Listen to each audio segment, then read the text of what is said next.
Bonjour à tous et bienvenue à cette réunion en ligne. Nous sommes heureux de vous accueillir ce matin. Oui, avec Naomi, c'est tout un plaisir pour nous de vous souhaiter la bienvenue. Et permettez-moi de souhaiter une bienvenue toute spéciale à toutes les personnes qui nous suivent partout dans le monde. On sait que vous êtes plusieurs, en passant par la Suisse, le Madagascar, la Nouvelle-Calédonie. C'est un honneur et un plaisir pour nous de vous avoir ce matin. Nous sommes actuellement dans la série Découvrir Jésus où tout au long de l'été, on va parcourir l'Évangile de Jean et on prie vraiment que cette série puisse vous bénir, vous encourager et vous édifier dans votre relation avec Dieu. Tout à fait, c'est notre souhait pour vous durant tout l'été. Et prenez note que présentement, nous sommes en direct sur YouTube et sur Facebook.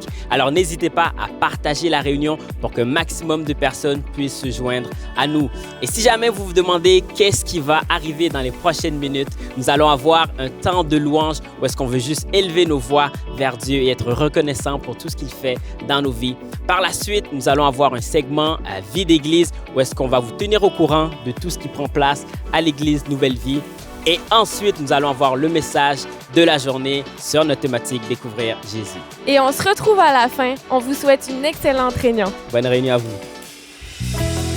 Bon matin, Nouvelle Vie. On va commencer avec ce chant qui dit le nom de Jésus. Que ce matin, tu puisses le déclarer, que tu puisses l'élever, que tu puisses élever son nom ce matin.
puissant.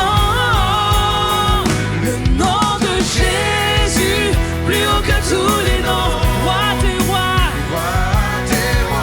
aucun nom n'est comme le nom de Jésus. Plus haut que tous les noms. Alpha, Oméga, aucun nom n'est comme le Seigneur. Le nom de Jésus, plus haut que tous les noms. Roi des rois, aucun nom n'est comme le ciel. Le nom de Jésus, plus haut que tous les noms. Alpha, Oméga, aucun nom n'est comme le ciel. Aucun autre Dieu, aucun autre Dieu, aucun autre Dieu n'a vaincu la mort. Que Jésus-Christ le ressuscité, nous l'élevons plus haut. En son nom, tout genou fléchit, en son nom, tout âme est sauvée. Nous invoquons son nom, Jésus, le nom de Jésus, plus haut que tous les noms. Roi des rois, aucun nom comme le nom de Jésus. Plus haut que tous les noms. Alpha, Oméga, aucun nom. Déclare avec nous, aucun autre Dieu. Aucun autre Dieu n'a vaincu la mort. Que Jésus-Christ le ressuscité. Nous l'élevons plus Alléluia. haut. En son nom, tout genou fléchit. En son nom, tout homme est sauvé. Nous invoquons son nom et nous déclarons Jésus, Jésus, Jésus, oh, Jésus, déclare avec nous son nom. Jésus, Jésus, oh, Jésus, Jésus, Jésus,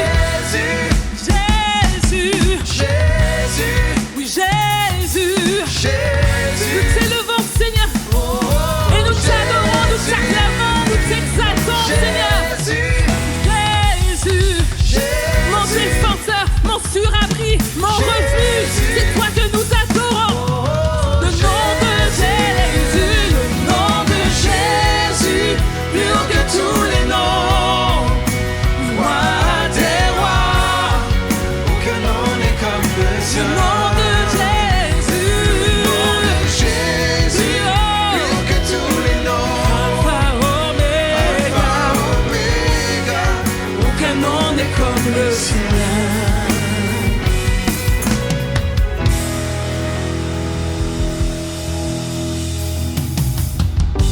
Seul ton nom est élevé, Seigneur. Aucun nom n'est comme le tien. Et c'est sur ton nom, Père, que on veut bâtir notre vie. Alléluia. Digne de tous les chants que je chanterai.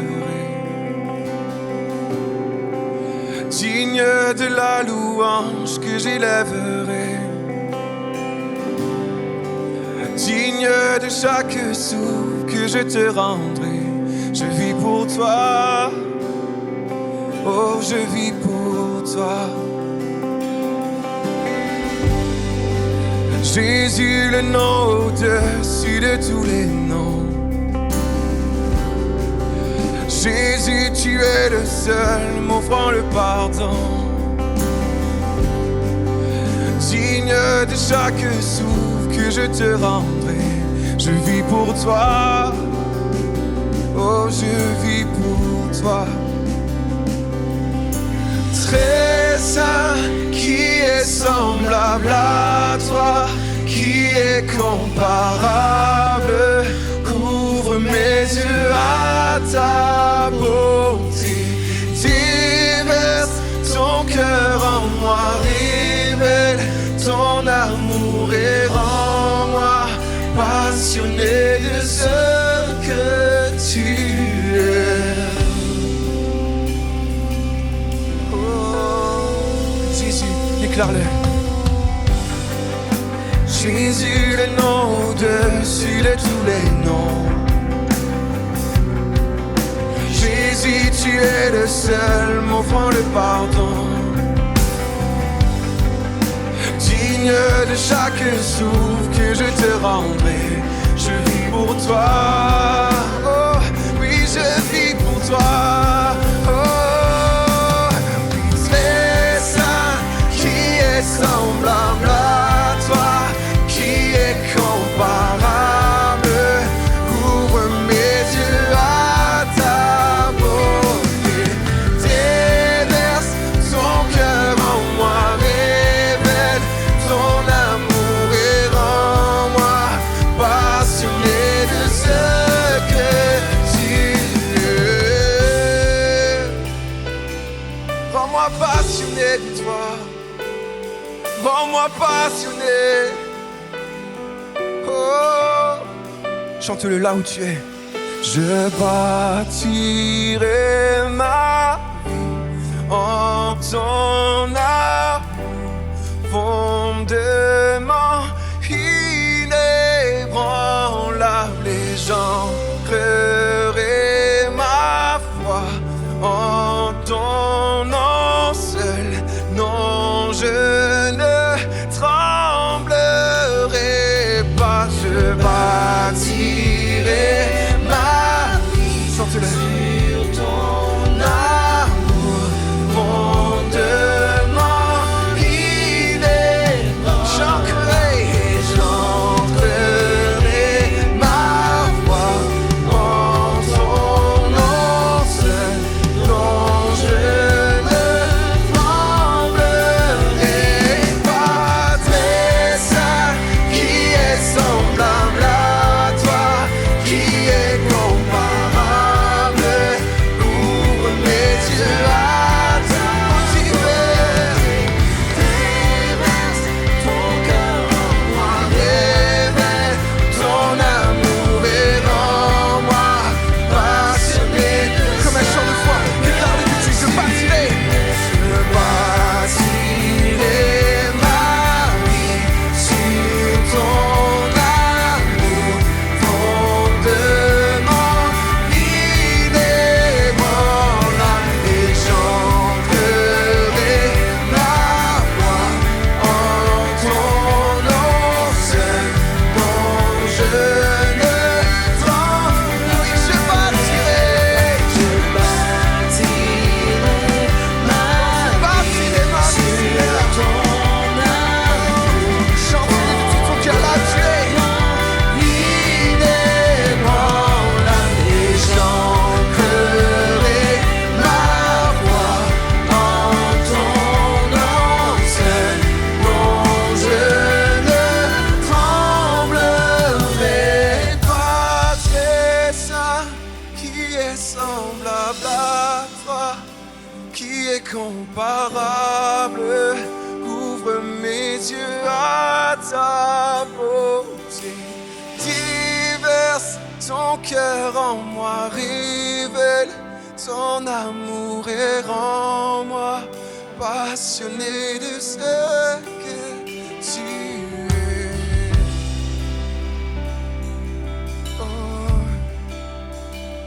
rends-moi passionné de toi.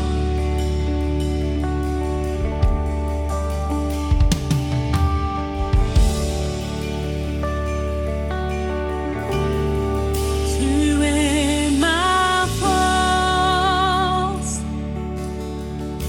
oui, incomparable, oui, incomparable, oui, tu viens à moi,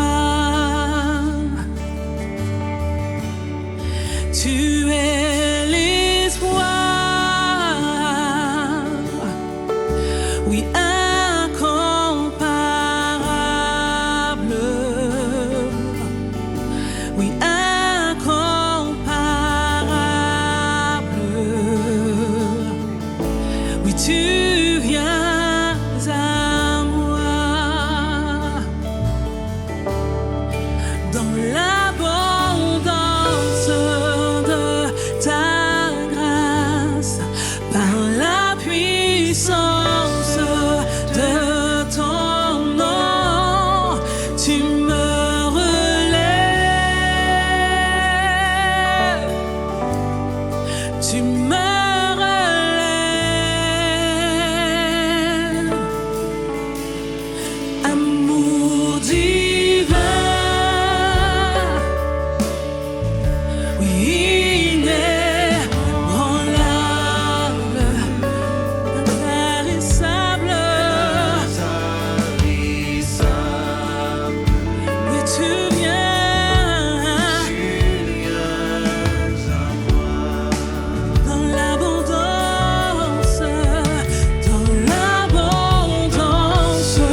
jusqu'aux cieux.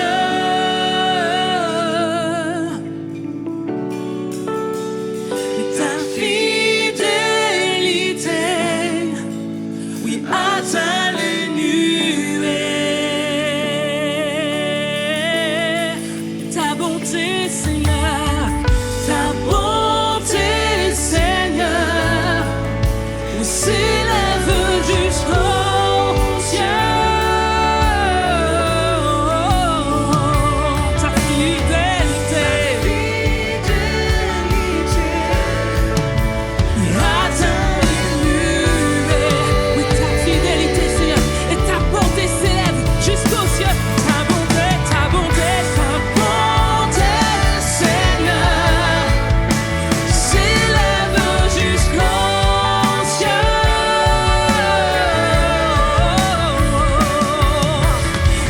Ta fidélité,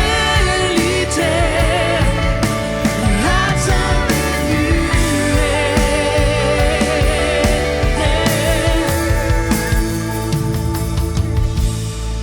Tu es ma force,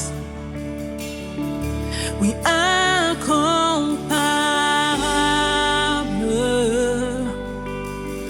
oui, incomparable,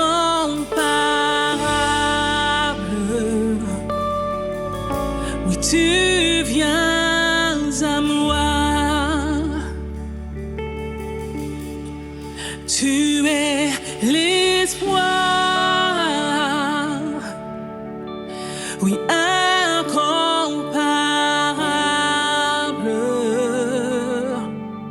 oui, incomparable,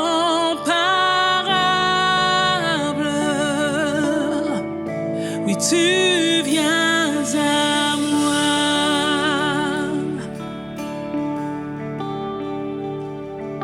Oui, Seigneur, tu es ma force. Tu es notre espoir, Père. Et alors que nous ne méritons rien, Seigneur Jésus, c'est toi qui viens vers nous. Tu viens vers nous à chaque jour, Seigneur. Alors vois nos vies, Père. Vois nos vies, Seigneur Jésus-Christ, qui s'offrent à toi. Et ce matin, Seigneur Jésus, on veut te donner nos âmes et nos cœurs, Seigneur Jésus. Nous venons en retour, nous aussi à toi.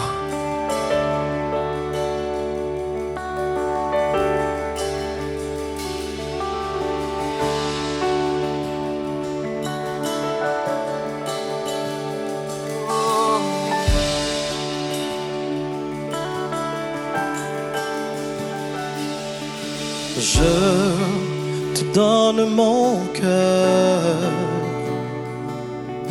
il ne m'appartient plus.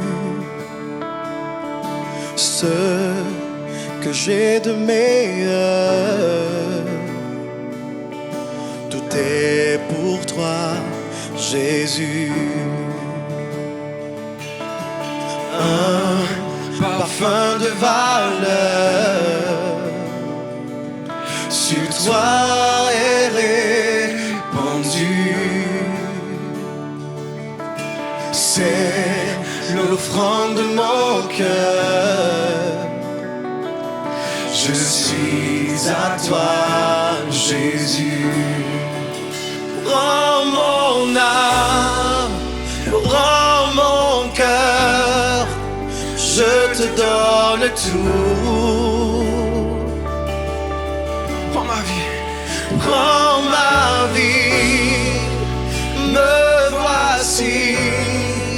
Je te donne tout.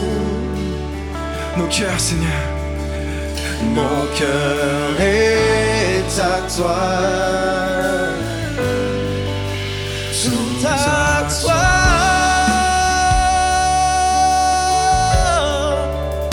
Déclare-le en là où tu es. Je te donne mon cœur. Il ne m'appartient plus. Ce que j'ai de meilleur, tout est pour toi, Jésus. Un parfum de valeur sur toi est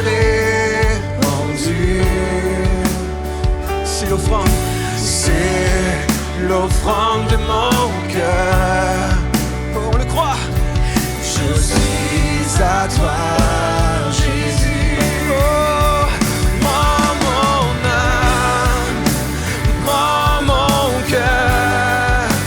Je te donne tout. Oui, prends ma vie, prends ma vie. Me voici, je te donne tout. Oui, prends mon âme.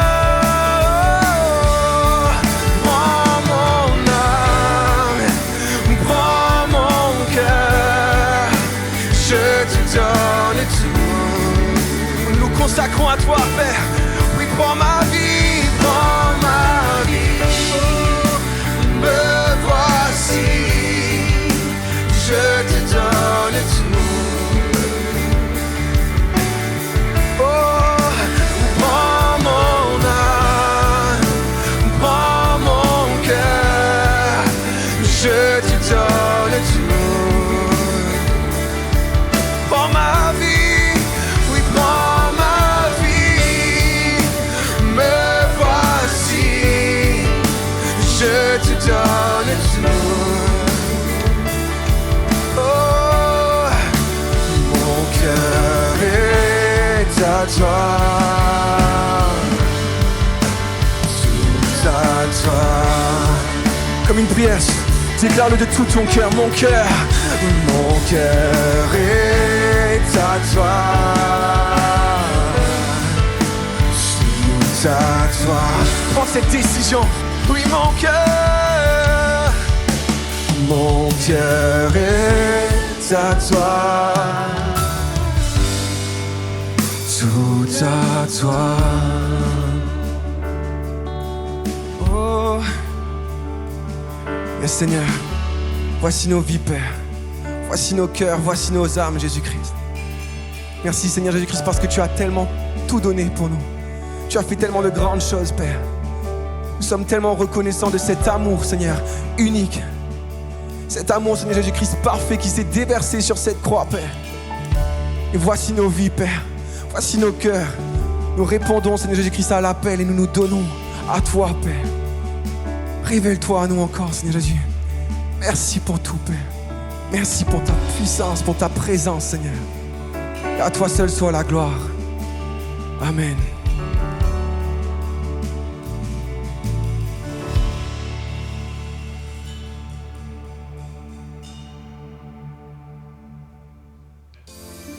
Bonjour à tous, je vous souhaite la bienvenue à tous ceux qui nous suivent en ligne, mais également en présentiel sur tous nos sites. C'est vraiment une joie de vous avoir avec nous aujourd'hui.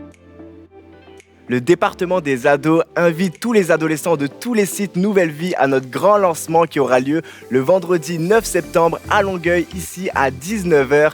Et pour tous ceux et celles qui ont assisté au lancement de l'année dernière, vous savez que vous ne voulez pas manquer cet événement-là. Au programme louange spéciale, messages, plusieurs prix à gagner et plein de grosses surprises. Alors c'est un événement à ne pas manquer. Pour tous les ados, on se voit le vendredi 9 septembre.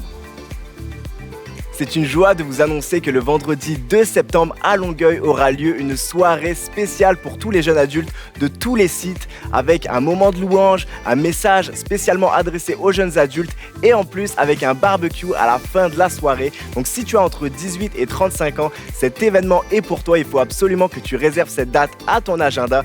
Et d'ailleurs, pour ne rien manquer de tous les événements organisés par Nouvelle Vie Jeunes Adultes, on t'invite à les suivre sur leurs réseaux sociaux, sur Instagram et sur Facebook. Nouvelle Vie Châteauguay ont fait leur toute première présentation de bébés il y a quelques semaines et il y a 6 bébés qui ont été présentés et une 60aine de personnes étaient présentes à cet événement dont plusieurs n'avaient jamais mis les pieds dans une église et tous ont vraiment été inspirés par cet événement-là, notamment où l'équipe de Nouvelle Vie Châteauguay a pu prier pour les enfants mais également pour les parents et pour toute la famille. Alors vraiment Nouvelle Vie Châteauguay, on est fiers de vous, félicitations. Aujourd'hui, nous tenons à souligner le travail extraordinaire de l'équipe du 2159, le volet jeunesse de Action Nouvelle Vie, l'organisme que nous soutenons depuis le tout début. Le 2159 est un centre d'hébergement qui intervient auprès des jeunes à risque afin de prévenir et de lutter contre l'itinérance, la délinquance et l'exploitation sexuelle. Nous sommes fiers de vous partager que récemment, 2 jeunes ont complété avec succès leur hébergement au 2159 qui a duré 18 mois. Ils ont intégré le marché du travail et leur réinsertion sociale se déroule super bien. Et le 2159 héberge présentement 5 nouveaux jeunes qui pourront recevoir tout l'accompagnement nécessaire pour rebâtir leur vie et se trouver un emploi. Et nous vous partagerons d'ailleurs dans quelques semaines tous les nouveaux programmes du 2159. Mais en attendant, félicitations à toute l'équipe du 2159, on est fiers de vous. On tient à vous remercier pour votre générosité qui nous permet de soutenir des organismes comme Action Nouvelle Vie, le 2159, qui font une si grande différence dans notre communauté, mais également de faire avancer le royaume de Dieu au Québec, mais également partout en francophonie. Et à Nouvelle Vie, il y a 4 façons simples et sécuritaires de donner en visitant le site don.nouvellevie.com, par virement Interac à don@nouvellevie.com, en ajoutant Nouvelle Vie comme bénéficiaire auprès de votre institution bancaire ou encore par chèque à l'adresse qui s'affiche en bas de votre écran ou au kiosque de dons de votre site. Et si vous avez besoin d'aide ou d'assistance dans vos démarches, n'hésitez surtout pas à nous contacter au 450-646-2150 et il nous fera plaisir de vous venir en aide. Alors encore une fois, Nouvelle Vie, un grand merci pour votre générosité. Aujourd'hui, nous poursuivons la thématique Découvrir Jésus basée sur l'évangile de Jean, thématique qui tire à sa fin. En fait, aujourd'hui, c'est l'avant-dernier message de la série et nous avons le privilège d'avoir avec nous aujourd'hui Pasteur Luc Dumont, qui est un auteur, conférencier, qui est très apprécié ici à Nouvelle Vie. Alors, on vous invite à être attentifs parce que Dieu a une parole pour nous. Bon message.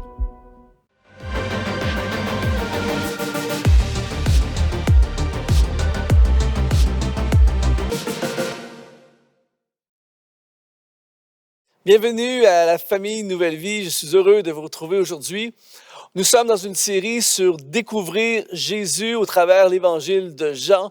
Et prépare-toi parce qu'aujourd'hui, ça va secouer. Pourquoi? Parce que quand on parle de Jésus, on est directement inspiré à tenter de grandes choses, à vouloir faire de grandes choses, être inspiré, à vouloir se dépasser. Et aujourd'hui, le message s'intitule « Ose tenter de grandes choses pour Dieu ».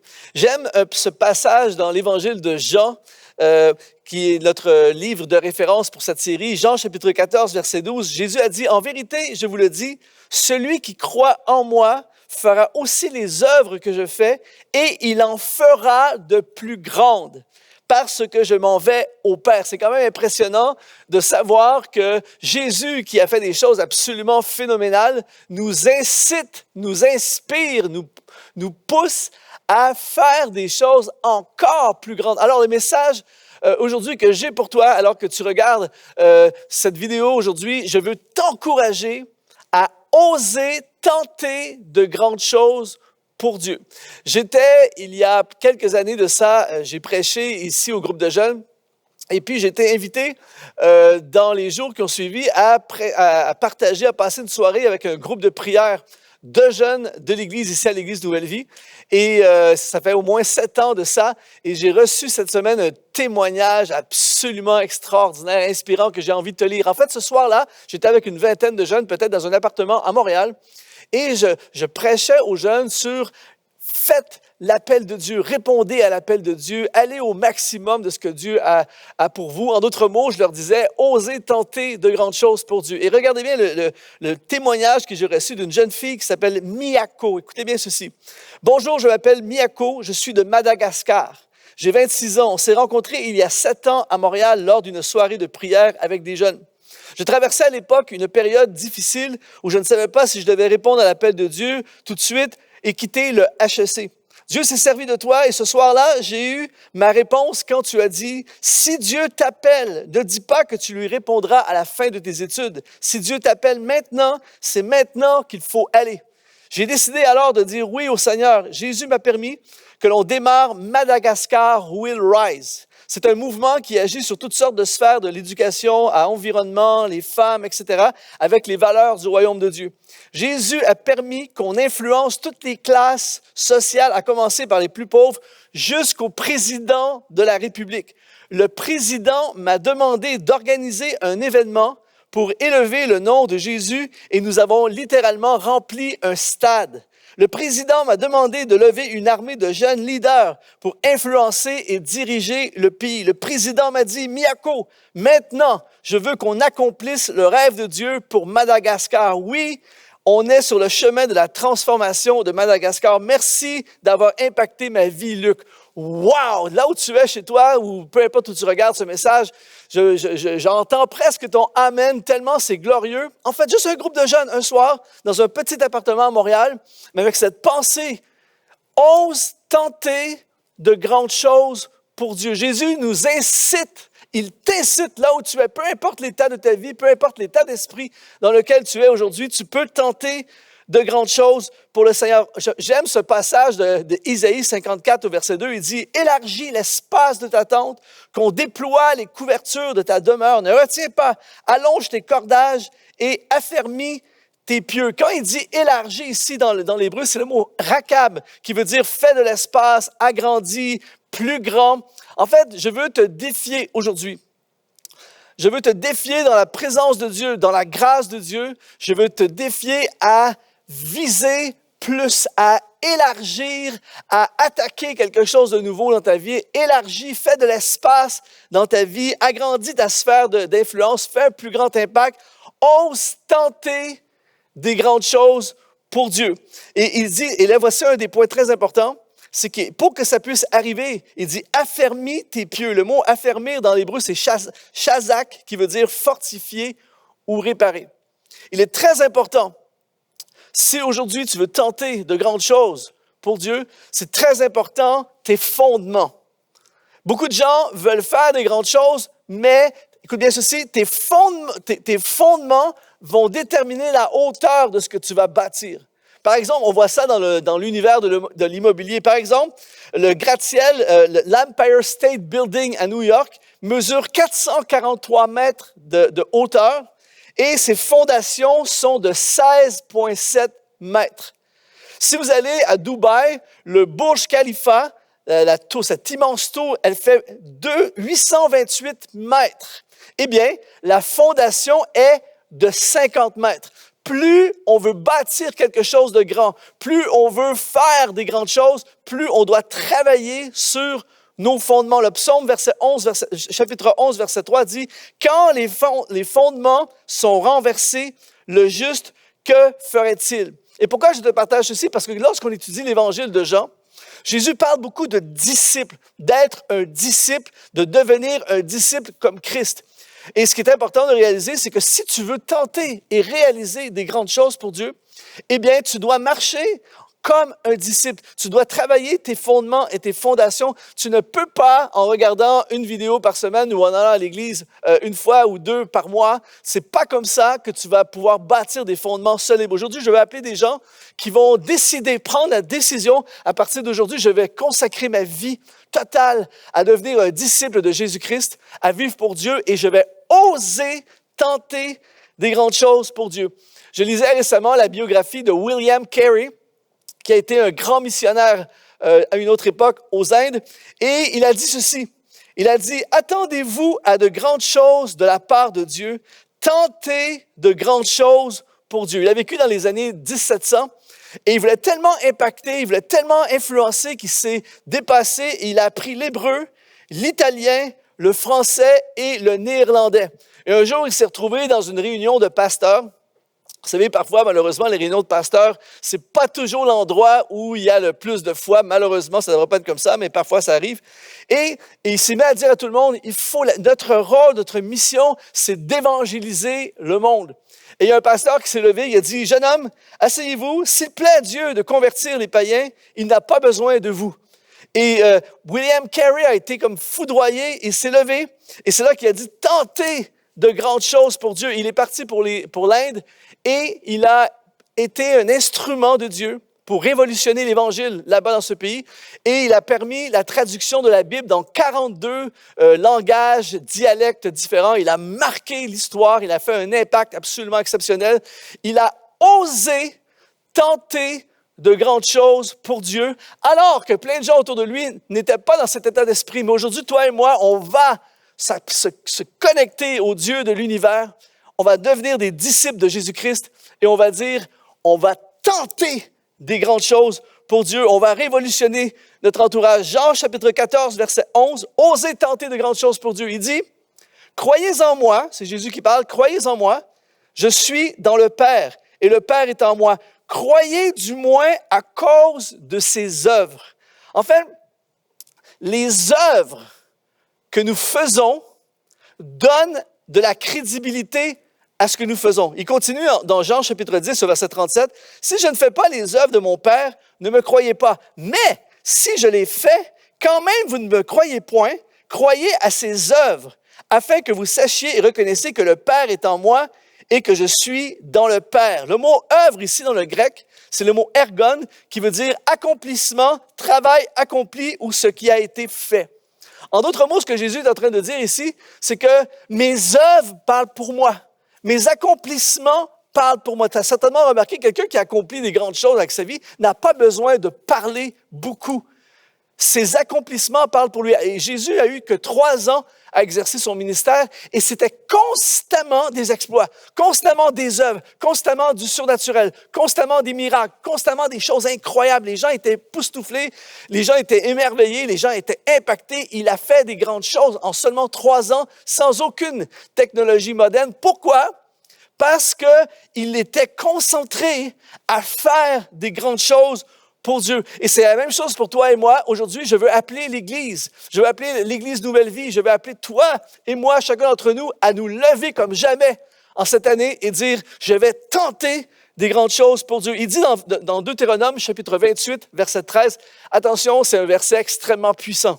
Il dit, l'Éternel, et ça c'est pour toi et moi, il dit, l'Éternel fera de toi la tête et non la queue. Tu seras toujours en haut et tu ne seras jamais en bas lorsque tu obéiras, comme un disciple, lorsque tu obéiras au commandement de l'Éternel, ton Dieu.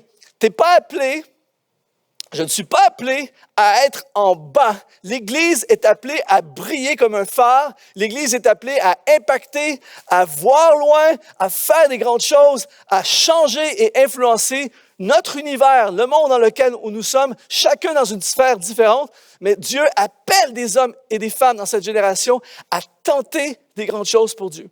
Je regardais un reportage il y a peu de temps sur le joueur de foot très, très connu, Olivier Giroud, qui est un chrétien né de nouveau, engagé pour le Seigneur. Et alors que je regardais son témoignage et puis un peu tout ce qu'il fait, je me disais, c'est quand même spécial, un gars comme ça, qui n'a pas nécessairement fait l'école biblique, qui n'est pas un prédicateur, mais quand il parle de Jésus, ça a tellement de punch. C'est-à-dire que, par exemple, moi, je pourrais arriver dans une église un dimanche matin, je prêche, il y a la foule de l'église ce dimanche matin-là. Mais on annoncerait Olivier Giroud pour venir prêcher le même message que moi. Il arriverait, il y aurait 2, 3, 5, 10 fois plus de gens dans la salle. Pourquoi pas parce qu'il nécessairement il prêche mieux, mais parce qu'il a fait des exploits, parce qu'il a fait des grandes choses et parce qu'il a un grand talent et il a fait des grandes choses, eh bien, ça donne de la crédibilité à son message. J'ai un ami qui, il y a plusieurs années de ça, a fait un homme d'affaires, comme plein d'autres hommes d'affaires, mais qui a décidé de tenter le sommet de l'Everest. Et il a réussi, il a atteint le sommet de l'Everest. Et tout de suite après avoir atteint le sommet de l'Everest, il s'est fait inviter partout dans des conférences. Et j'ai assisté à une de ces conférences où c'était plein de gens non chrétiens qui étaient là dans la salle, mais il parlait de ses exploits, puis il faisait des comparaisons avec sa foi. Et les gens étaient suspendus à ses paroles. Pourquoi? Parce qu'il a fait des grandes choses.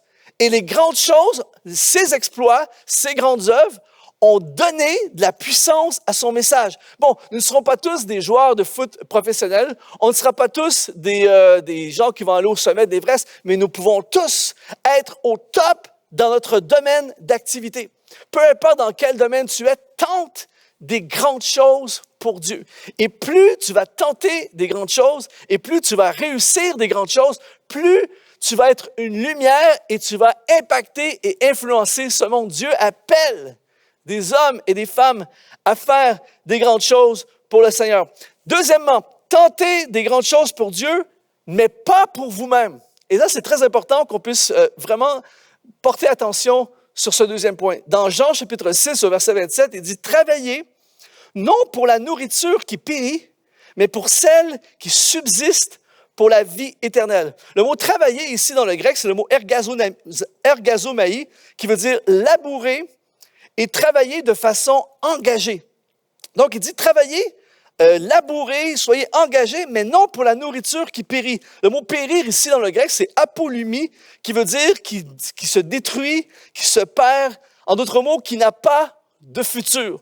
J'aime beaucoup cette citation du pasteur que j'apprécie beaucoup, T.D. Jakes. Il a dit « Cesse d'arroser quelque chose qui n'est pas appelé à grandir. » En d'autres mots, ce qu'il est en train de dire ici Jésus, dans ce texte, c'est travailler, mais pas pour quelque chose qui est futile.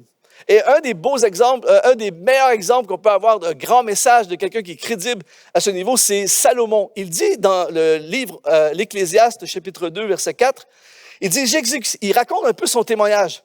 Il dit, j'ai exécuté des grands ouvrages, je me suis bâti des maisons, j'ai planté des vignes, je me suis fait des jardins et des vergers, j'ai planté des arbres à fruits de toute espèce, j'ai créé des étangs, arrosé la forêt où croissaient les arbres, j'ai acheté des serviteurs et des servantes, j'ai eu leurs enfants nés dans la maison, j'ai possédé des troupeaux, des bœufs, des brebis, de tous ceux qui étaient avant moi dans Jérusalem. Au verset 8, il dit, j'ai amassé de l'argent, de l'or, des richesses des rois et des provinces. Je me procurais des chanteurs, des chanteuses et les délices du Fils de l'homme, des femmes en grand nombre. Je devins grand, plus grand que tous ceux qui étaient avant moi dans Jérusalem. Et même ma sagesse demeurait avec moi. Écoute bien ceci, verset 10. Tout ce que mes yeux avaient désiré, je ne les en ai point privés. Je n'ai refusé aucune joie à mon cœur, que mon cœur prenait plaisir à tout mon travail, et c'est la part qui m'en est revenue. Et voici le punch. Écoute bien ceci. Puis j'ai considéré tous les ouvrages que mes mains avaient faits et la peine que j'avais prise à les exécuter. Et voici, tout est vanité et poursuite du vent. Il n'y a aucun avantage à tirer de ce que l'on fait sous soleil. En d'autres mots, Salomon est allé au top. Le truc, ce qu'il est en train de nous dire ici, c'est qu'il s'est fait plein de choses pour lui. Il a eu des richesses, des empires, des biens matériels, tout ce qu'un homme peut rêver. Il l'a poursuivi, il l'a pourchassé, il l'a eu, et il a fait plein de choses grandioses pour lui, mais il finit en disant, tout ça, c'est vanité. Et le message pour toi et pour moi aujourd'hui, c'est quand je parle de tenter des grandes choses pour Dieu, je ne parle pas de tenter des grandes choses pour devenir célèbre, de tenter des grandes choses pour devenir populaire, de tenter des grandes choses pour devenir riche. Je parle de tenter des grandes choses pour Dieu. Aujourd'hui, ne consacre pas ta vie à poursuivre la popularité, à poursuivre les choses matérielles. Ne consacre pas ta vie à poursuivre le prestige, les possessions, l'argent et les choses que ce monde peut offrir. Je veux t'appeler aujourd'hui à tenter des grandes choses pour Dieu, pas pour toi. Le problème que je vois, je sillonnais l'Église dans la francophonie, je prêche depuis plusieurs années maintenant, et une des choses que je vois dans l'Église, globalement, c'est le problème, j'appelle ça le problème de la poutre. C'est-à-dire que c'est pareil comme si on avait une poutre, une longue poutre très, très lourde, et d'un côté, il y a 16 personnes pour la porter, et de l'autre côté, il y a une seule personne qui est en train de s'arracher les bras à essayer de la porter, alors qu'il y en a 16 de l'autre côté, que c'est ultra facile. Et en fait, on dit, OK, on a besoin d'aide pour venir porter la poutre. La mentalité que je vois beaucoup dans la francophonie, c'est tout le monde s'en va du côté des 16. Tout le monde s'en va du côté où c'est facile. Tout le monde s'en va du côté où c'est avantageux pour eux-mêmes et on ne veut pas faire ce qui est difficile. Aujourd'hui, je crois que ça va être différent pour toi et moi. Je veux t'appeler à tenter des grandes choses pour Dieu, pas nécessairement des choses qui sont faciles, mais des choses pour les autres. Si tu veux avoir de l'expansion dans ton business, si tu veux avoir de l'expansion dans ton ministère, si tu veux que ta vie décolle comme une fusée, si tu veux qu'il se passe des choses incroyables, si tu veux que des portes s'ouvrent, si tu veux voir une provision surnaturelle, si tu veux voir la faveur de Dieu sur ta vie, eh bien, tente des grandes choses pour Dieu qui vont bénéficier les autres, qui vont bénir les autres, qui vont avantager les autres, qui vont venir au secours des autres. Pourquoi pensez-vous que, par exemple, Action Nouvelle Vie est tellement bénie? Parce que c'est une grande chose qui a été tentée pour Dieu, mais qui est orientée vers le bien des autres. Et automatiquement, la faveur et la provision et le surnaturel et la bénédiction de Dieu accompagnent. Ça peut être la même chose pour toi et moi aujourd'hui. Alors, c'est pour ça que je veux t'encourager à tenter des grandes choses pour Dieu, mais pas pour toi. Troisièmement, tenter des grandes choses pour Dieu, viser plus haut. Dans l'Évangile de Jean, chapitre 14, verset 12, il dit « En vérité, je vous le dis, celui qui croit en moi fera aussi les œuvres que je fais et il en fera de plus grandes parce que je m'en vais au Père. » Ce passage m'a toujours fasciné. Pourquoi? Parce que Jésus lui-même nous dit qu'on peut faire les œuvres que lui a fait. Et on est d'accord pour dire que les œuvres de Jésus, c'est exceptionnel, c'est merveilleux, c'est grandiose. Et il nous dit qu'on peut en faire des plus grandes. C'est un truc de fou quand tu y penses. Ça veut dire que je peux tenter des choses encore plus grandes que celles que Jésus a faites. Et ce n'est pas de l'ambition personnelle, c'est Jésus qui m'incite à le faire.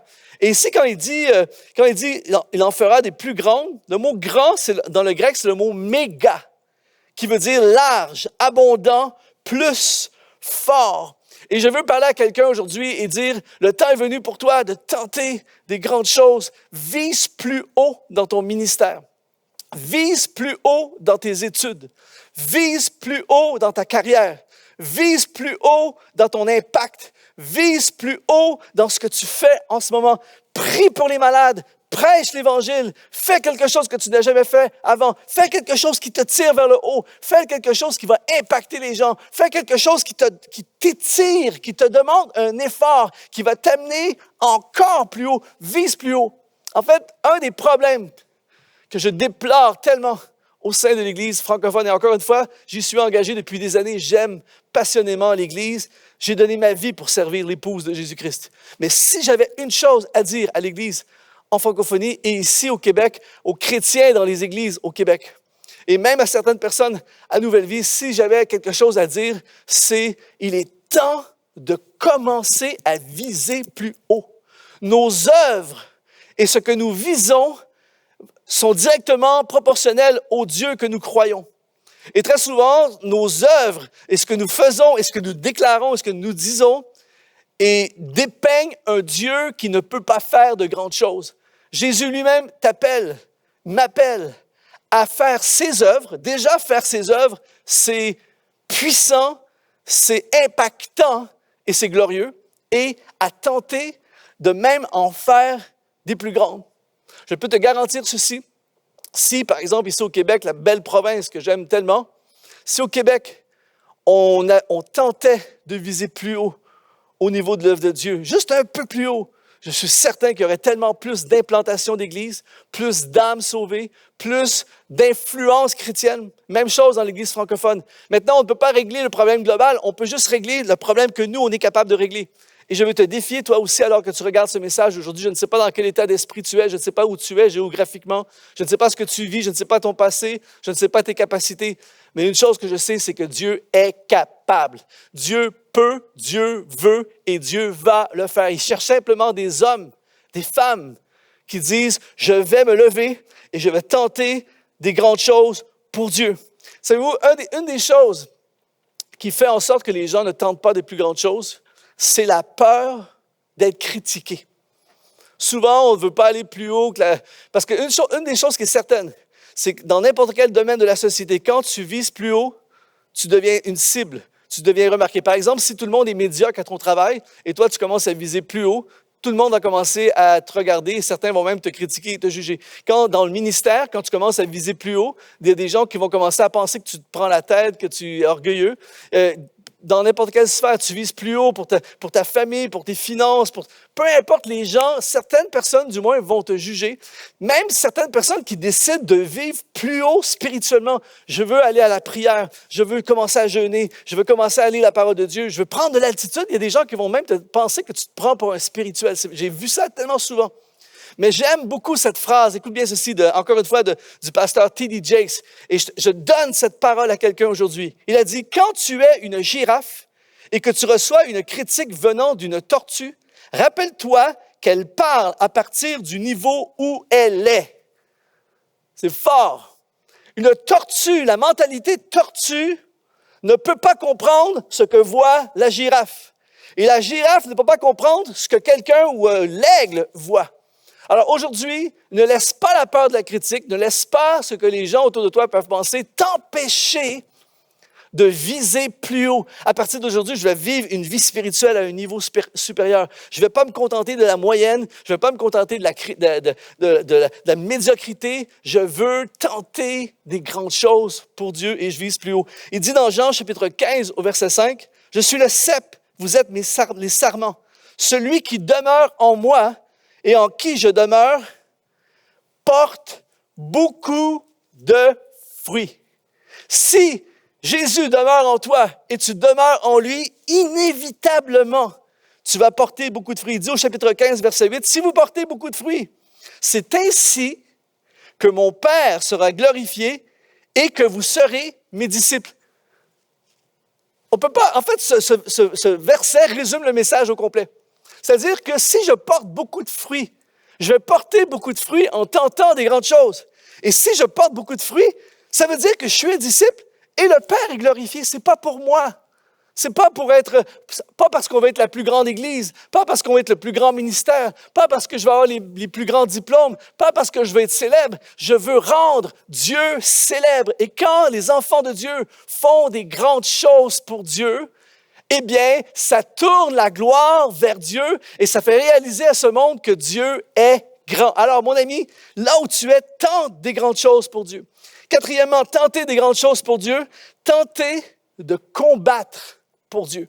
Il dit dans l'évangile de Jean, encore une fois, au chapitre 16, verset 33, « Vous aurez des tribulations dans le monde, mais prenez courage, j'ai vaincu le monde. » Quand Jésus dit, vous allez avoir des troubles, des difficultés dans le monde, le mot qu'il utilise pour tribulation dans le grec, c'est le mot thlipsis, qui veut dire restriction, confinement, pression interne avec le sentiment qu'il n'y a pas d'issue, persécution, trouble, opposition, combat, fardeau sur le cœur, détresse. C'est ça que ça veut dire, vous aurez des tribulations dans le monde. Jésus n'a pas dit, ça va être facile, suivez-moi, vous allez voir tout va être... Non, il va y avoir des combats. Ça fait partie de la poursuite des grandes choses. Et j'irai un peu plus loin en disant, plus tu vas vouloir tenter des grandes choses pour Dieu, plus il y aura des combats dans ta vie. Pourquoi? Parce que quand tu tentes des grandes choses pour Dieu, tu prends possession, tu es en mode conquête. Donc, tu prends du territoire à l'ennemi, au diable. Et quand tu prends du territoire, tu arraches des âmes de l'enfer. Lorsque tu arraches des âmes de la perdition, lorsque tu conduis des gens vers la vie éternelle, lorsque tu impactes une société, lorsque tu nourris les pauvres, lorsque tu touches la communauté, lorsque tu amènes tes collègues de travail à Christ, lorsque tu influences les gens autour de toi, le diable est enragé. Donc, il va y avoir des tribulations, il va y avoir de l'opposition, il va y avoir un combat spirituel. Mais je veux appeler quelqu'un aujourd'hui, tenter de combattre. Tente de combattre. Ne recule pas devant un combat. L'Église est trop passive, très souvent. Je lisais la biographie de Frederick Douglass, qui était un esclave et qui a été pendant des années esclave et qui un jour a réussi à s'enfuir. Il a dit ceci, j'ai trouvé ça tellement bon. Il a dit, il a réussi à s'enfuir, il est devenu un orateur célèbre, tout ça, il s'est battu pour l'abolition de l'esclavage. Il a dit, j'ai prié pendant 20 ans sans résultat, jusqu'au jour où j'ai prié et j'ai utilisé mes jambes. J'ai prié, il ne se passe rien, et là, tout à coup, je prie, et là, je m'enfuis. Je fais quelque chose. Et alors, aujourd'hui, j'aimerais dire à quelqu'un, le temps est venu pour toi. Dieu se sert de ce moment aujourd'hui pour te parler au travers de ce message, pour te dire, ne recule pas devant un combat. Ne recule pas devant l'opposition. L'opposition ne veut pas dire demi-tour, abandon. L'opposition dit, je tente des grandes choses pour Dieu, je fonce, je me bats, et si Dieu est pour moi, qui sera contre moi? Dieu va faire un chemin, Dieu va faire tomber les géants, Dieu va faire tomber les forteresses. On prend possession du pays, on tente des grandes choses, et on ne recule pas devant un combat. J'ai envie de dire, quelqu'un dit Amen, mais je ne sais pas où tu es en ce moment. Écris dans le chat, Amen, Amen, Amen, peu importe. Mon ami, ton combat n'est pas ton combat. Le combat appartient à Dieu. Donc, ne recule pas et tente des grandes choses pour Dieu. Construis quelque chose de puissant. Construis quelque chose de solide. Poursuis ce que Dieu a déposé dans ton cœur. La vision, le rêve, le fardeau que Dieu a mis dans ton cœur, concrétise-le, même si ça implique de l'opposition, du rejet, des gens qui ne sont pas d'accord, des gens qui parlent en mal de toi, des gens qui te critiquent. Ne recule pas devant un combat. Je lisais récemment, encore une fois, la biographie de Nelson Mandela. The Long Walk to Freedom, la longue marche vers la liberté. Ça a été que, le monsieur a marqué l'histoire, mais ça a été que des combats, que des batailles. L'apôtre Paul, dans la parole de Dieu, a probablement, parmi tous les disciples, a été celui qui a probablement fait le plus de grandes choses pour Dieu. Il a été opposé, battu, rejeté. Il n'avait pas peur du combat. William Booth, le fondateur de l'Armée du Salut, il raconte dans sa biographie qu'il allait sur le coin des rues à l'époque et il prêchait l'Évangile et les gens lui lançaient littéralement des tomates. Les gens le critiquaient, les gens le blasphémaient, tout ça. Il a fait des choses extraordinaires. Mais il a été opposé, il a été rejeté, il a été critiqué et méprisé. Aujourd'hui, tente des grandes choses pour Dieu et ne tombe pas dans le mode que beaucoup de gens, malheureusement, à travers toute cette saison de COVID que nous avons eue, une des choses que j'ai remarquées, c'est que l'Église, beaucoup de gens sont tombés en mode, un peu en mode passif, un genre de plus envie de faire des efforts, plus envie de servir, plus envie de faire quelque chose qui coûte quelque chose qui demande des efforts, tout ça.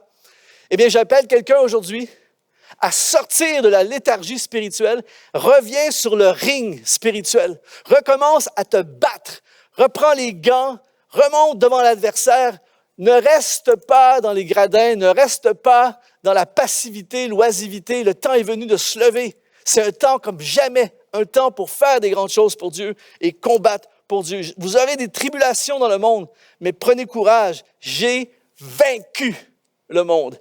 Jésus a vaincu Nikao, le mot grec qui veut dire victoire et triompher. Cinquièmement, tentez des grandes choses pour Dieu, tentez de prêcher l'Évangile. Là, je veux m'adresser à quelques personnes en ce moment, j'espère que c'est toi. Dans Jean chapitre 20, verset 21, il leur dit de nouveau, la paix soit avec vous. Comme le Père m'a envoyé, moi aussi, Jésus, je vous envoie. Le mot « envoyer » ici dans le grec est le mot « pempo » qui veut dire en anglais « dispatch », envoyé par une autorité supérieure. Il faut que tu puisses comprendre quelque chose de très important aujourd'hui.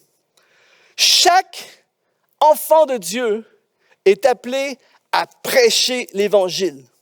On ne sera pas tous des prédicateurs qui prêchent devant une caméra ou qui prêchent devant une foule ou qui prêchent dans les stades, mais on est tous appelés à conduire des gens au Seigneur. On est tous appelés à partager notre foi. On est tous appelés à évangéliser. Et je vais aller un peu plus loin. Il y a plus de gens qui sont appelés à prêcher que de gens qui prêchent en ce moment. Et je veux, au travers de ce message, je prie en fait qu'au travers de ce message, le Saint-Esprit puisse parler à quelqu'un qui regarde ce message pour ressusciter en toi l'appel de prêcher.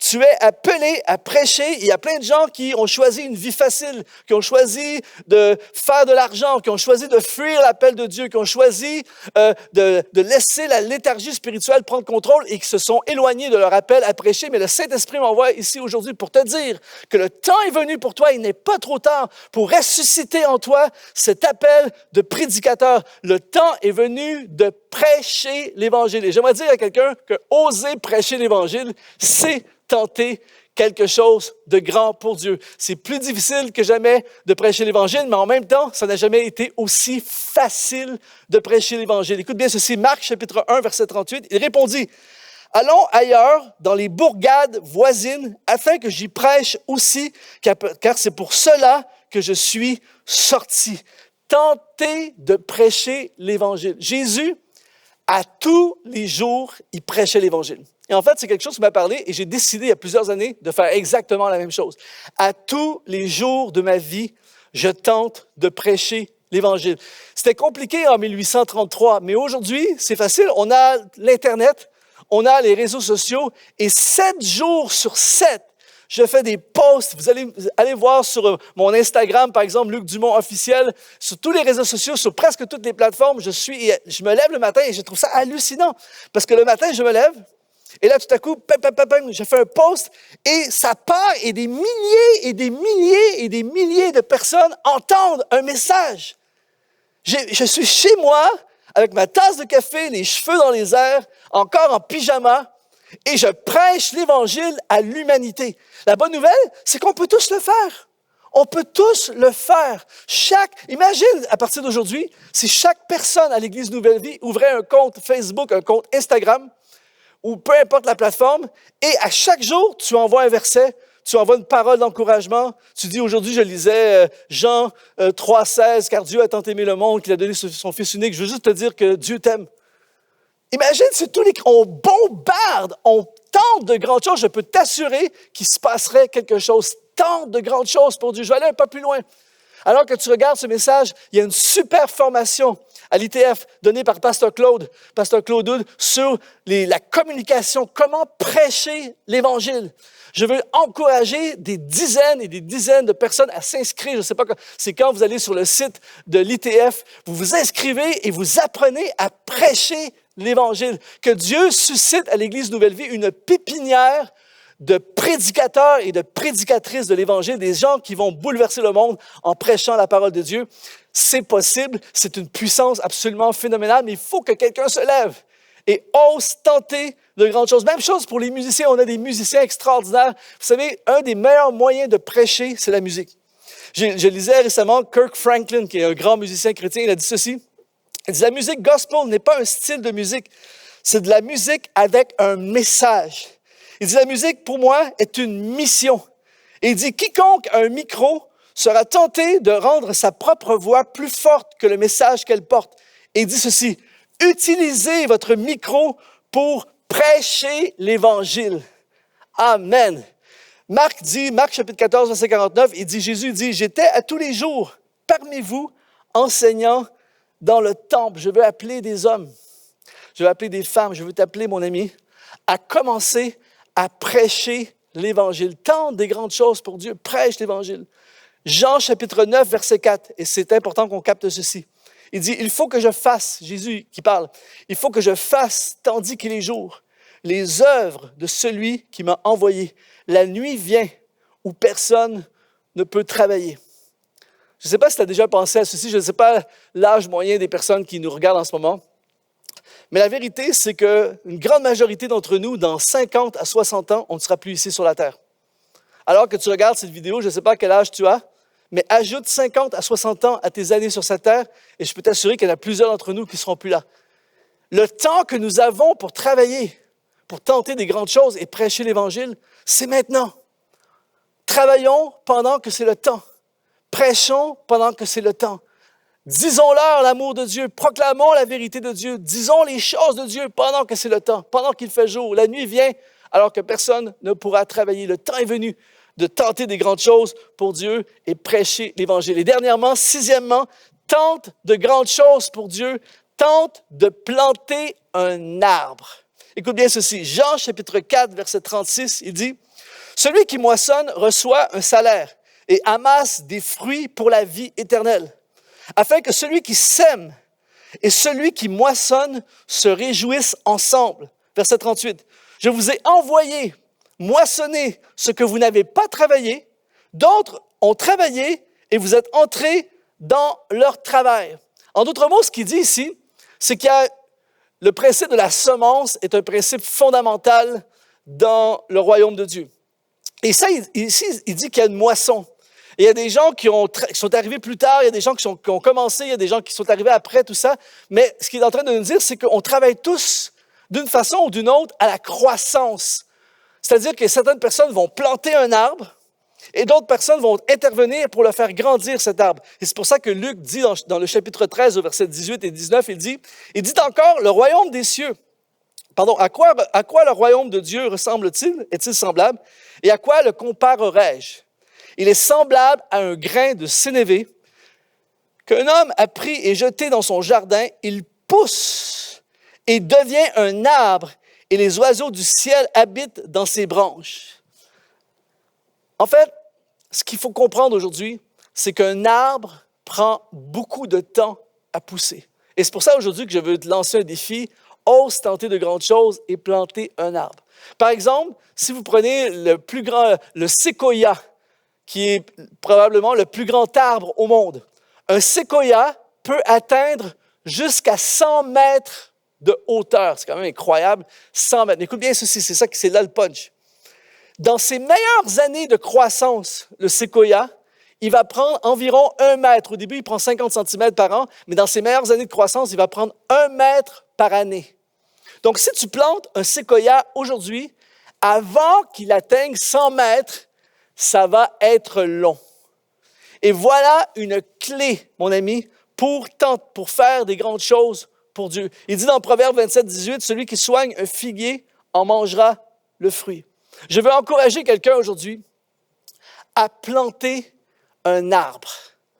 À planter un arbre pour Dieu et consacrer ta vie à cet arbre. Planter un arbre pour Dieu, ça veut dire conduire quelqu'un vers Christ. Ça veut dire évangéliser quelqu'un et l'amener à Christ. Ça veut dire faire de quelqu'un, investis-toi dans quelqu'un, fais de cette personne un disciple. Je réfléchissais aujourd'hui et je me rappelle les gens qui m'ont emmené au Seigneur, la famille Bertium, qui m'ont emmené à Christ, ont commencé à me parler de Jésus quand j'avais 8 ans. Ensuite, pendant mon adolescence, ils m'ont amené avec eux en voyage à la mer, sur la côte est américaine. Ils payaient toutes les dépenses au complet. J'étais un ado et ils payaient tout. Ils m'amenaient avec eux juste par amour, en fait, ils entretenaient un arbre. Et un jour, cet arbre, Luc Dumont, ils m'ont conduit à Christ. Et un jour, cette personne, Luc Dumont, a donné sa vie à Jésus-Christ alors que c'était David Wilkerson qui prêchait et pasteur Claude Houd qui traduisait. Et à partir de ce jour-là, ils ont commencé à entretenir l'arbre encore plus. Et un jour, cet arbre a décidé de consacrer sa vie à Dieu et faire des études bibliques et se lancer dans le ministère, écrire des chants, faire le tour du monde et prêcher l'Évangile dans le monde. Ça a pris des années à bâtir un arbre. Mais si tu t'investis dans un arbre et que tu en prends soin, il va donner beaucoup de fruits et il va grandir. Et c'est pour ça que des gens ont de la difficulté parfois à faire des grandes choses pour Dieu parce qu'on fait un projet, c'est difficile, on l'abandonne. On commence quelque chose, trop difficile, on laisse tomber. On attaque quelque chose, trop compliqué, on arrête. On se fait critiquer, on laisse tomber, tout ça. Et à la fin, il n'y a pas de grand arbre. Mais ça va changer aujourd'hui. On va tenter ensemble des grandes choses pour Dieu. On va tenter de planter un arbre et on va s'y consacrer jusqu'à ce qu'il donne le plus de fruits possible. Je termine avec ceci. L'Église Nouvelle Vie. J'étais là lorsque Pasteur Claude a planté l'arbre, lorsque le fondement a été planté pour que cette Église puisse prendre naissance. L'arbre, la vision de l'arbre était dans le cœur de Pasteur Claude. Il contenait l'arbre, la vision. Il voyait un arbre avec plein de branches, avec des extensions, des racines, tout ça. Et j'ai été témoin au fil des ans où il y a eu plusieurs possibilités. Ça aurait été facile au fil des ans de juste laisser tomber l'arbre. Des saisons, des combats, des attaques, des difficultés, des critiques, des gens qui laissent tomber, plein de choses qui ont fait en sorte, au fil des ans, que plein de gens, dans des situations similaires, auraient laissé tomber l'arbre. Mais Pasteur Claude, depuis le début, il s'est dit, je vais tenter des grandes choses pour Dieu et je vais tenter de planter un arbre qui va donner des fruits dans le monde. Et alors que tu regardes la photo, eh bien, la photo qui va apparaître sur l'écran, tu vois maintenant comment cet arbre, quelqu'un qui arrive aujourd'hui, un jeune qui arrive aujourd'hui, qui dit « Ah, c'est génial, c'est facile pour eux d'avoir toutes ces églises, tous ces campus, tout ça. » Et ça, c'est seulement une partie de l'arbre, sans compter l'école biblique, l'impact, les pauvres, la société, l'influence, les nations, tout ça. C'est seulement une partie de l'arbre. Mais quelqu'un qui regarde ça et dit « Ah, je veux ça moi aussi. Je veux ça moi aussi. » C'est possible. Je veux dire à quelqu'un, c'est possible pour plein de gens de vivre quelque chose comme ça. Mais si tu veux le vivre dans ta vie, que ce soit dans les affaires, que ce soit dans ta carrière, que ce soit dans ta famille, que ce soit dans tes finances, que ce soit dans n'importe quelle sorte de ministère, que ce soit dans les arts, que ce soit dans toutes les sphères qui sont possibles de planter des arbres, c'est possible. Mais aujourd'hui, on plante l'arbre et on consacre notre vie. Celui qui soigne un figuier en mangera le fruit. Comment on va reconnaître un vrai disciple de Jésus? C'est à ses fruits qui glorifient le Père. Et aujourd'hui, cet arbre donne la gloire à Dieu. Et c'est possible pour toi, aujourd'hui, de planter ton arbre. Peut-être qu'alors que tu regardes ce message, peut-être que tu as envie d'abandonner ton arbre. Peut-être que tu as négligé ton arbre. Peut-être que tu as cessé de croire. L'arbre est dans une phase où tu as l'impression qu'il ne pousse pas. Il ne se passe rien. À quoi ça sert? Je vais me consacrer à un autre arbre. Ce soir, aujourd'hui, ce matin, peu importe dans quel fuseau horaire, peu importe là où tu es en ce moment, je veux t'encourager à tenter des grandes choses pour Dieu. Celui qui est mon disciple fera les œuvres que je fais, a dit Jésus, et il en fera de plus grandes. C'est de toi qu'il parle.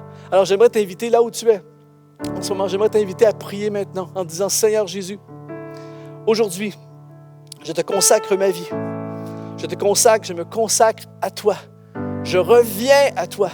J'avais abandonné, je m'étais refroidi. Mais aujourd'hui, je reviens sur le ring spirituel. Je me reconsacre à toi. Je te donne ma vie entière. Je ne veux pas gaspiller ma vie. Dans les temps de la fin que nous vivons, je veux me consacrer à viser plus haut, à planter mon arbre, à combattre à nouveau, à tenter des grandes choses, pas pour moi, mais pour les autres. Et je veux déclarer par la foi aujourd'hui, les choses vont changer dans ma vie parce que je vais tenter de grandes choses pour Dieu. Au nom de Jésus, amen. Merci d'avoir été là aujourd'hui. Je prie vraiment que ce message ne soit pas juste un message que tu as regardé comme ça, mais je prie que ce message soit porteur de fruits dans ta vie. Je déclare au nom de Jésus l'activation du plan de Dieu dans ta vie.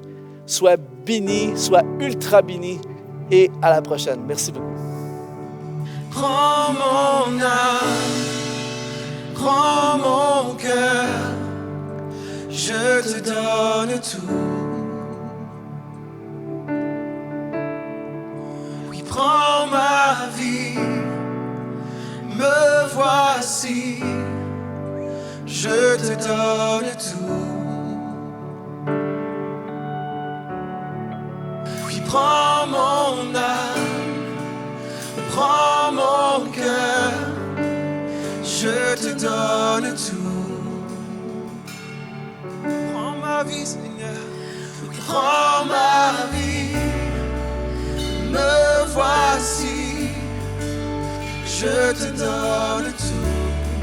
Chante-le, prends mon cœur, oui, prends mon âme, oui, prends mon cœur, je te donne tout. Oui, prends ma vie, oui, me voici, je te donne tout. Prends mon cœur, oui, prends mon cœur, je te donne tout. Prends ma vie, me voici, je te donne tout. Mon cœur est à toi, tout à toi. Mon cœur est à toi, tout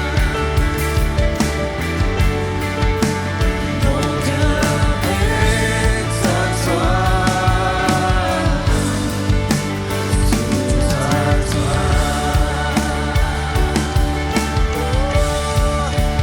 Mon cœur est à toi, tout à toi.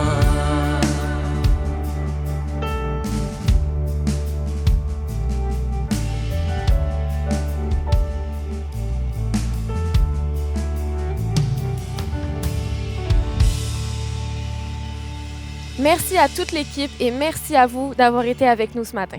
Oui, tu as découvert Jésus et tu veux apprendre à le connaître davantage. Écris-nous à l'adresse qui apparaît en bas de l'écran et une personne de l'équipe se fera un plaisir de te contacter pour t'accompagner dans le processus de découvrir Jésus. Et on se retrouve la semaine prochaine pour continuer la série Découvrir Jésus, l'Évangile de Jean. Et surtout, restez connectés sur nos différents réseaux sociaux pour ne rien manquer de ce que Nouvelle Vie met à votre disposition. Sur ce, on vous souhaite une excellente semaine. Bonne semaine.